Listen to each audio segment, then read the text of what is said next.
আল্লাহ রাসূল সাল্লাল্লাহু আলাইহি ওয়াসাল্লাম বলেন, ইযা কানা ইয়াউমুল জুমআতি ওয়াকাফাতিল মালাইকাতু আলা বাবিল মসজিদ, যেদিন জুমার দিন হয় ওই দিন ফেরেশতাগণ মসজিদের দরজার পাশে এসে দাঁড়ায়। দাঁড়িয়ে কি করে?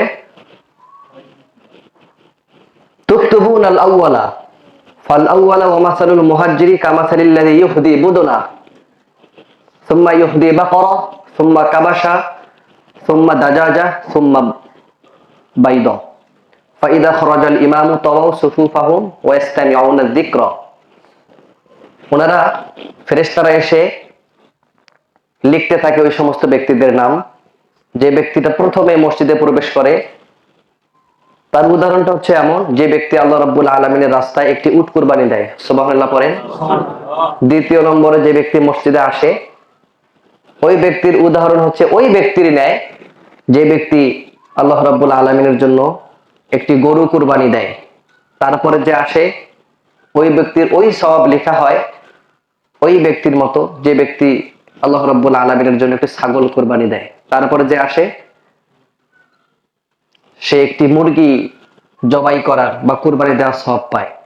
এরপর সবার শেষে যে আসে, ওই ব্যক্তি বা এই সিরিয়াল অনুযায়ী যে পরে আসে, তার নামে একটি ডিম কুরবানি দেওয়ার সওয়াব লেখা হয়, সুবহানাল্লাহ পড়েন। তো যারা এতদিন ধরে, এই হাদিসটি কিন্তু আমি বলি না, এর আগে বলেছিলাম, আজকে প্রথম।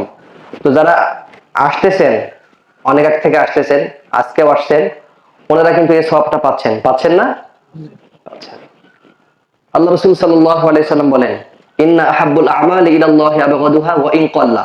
আল্লাহ রাব্বুল আলামিনের কাছে সবথেকে প্রিয় আমল হচ্ছে ওইটা যেটা নিয়মিত করা হয়, যদিও বা সেটা অল্প হয়।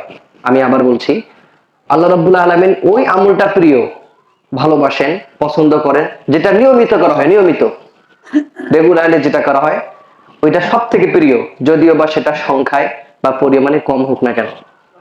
কেন? আপনি হঠাৎ করে একজন ব্যক্তির খোঁজ খবর নিয়ে 1-1.5 ঘন্টা কথা বললেন, আর আরেকজন ব্যক্তির সাথে প্রায় কথা বলেন, কোনটা সব থেকে ভালো লাগার, ভালোবাসার বলেন তো? যেটা প্রতিদিন একটু করে খোঁজ খবর নেন, সেটা না? তো এমনই যে আমলটা আপনি প্রায় করেন, প্রায় গুরুত্ব দেন, এটার গুরুত্ব আল্লাহ রাব্বুল আলামিনের কাছে সব থেকে বেশি। এজন্য যারা আমরা এই আমলটা করে আসছি, যতদিন বেঁচে থাকবো ততদিন যেন আমরা এই আমলটা করে আল্লাহ রাব্বুল আলামিন তৌফিক দিক, আল্লাহুম্মা আমিন।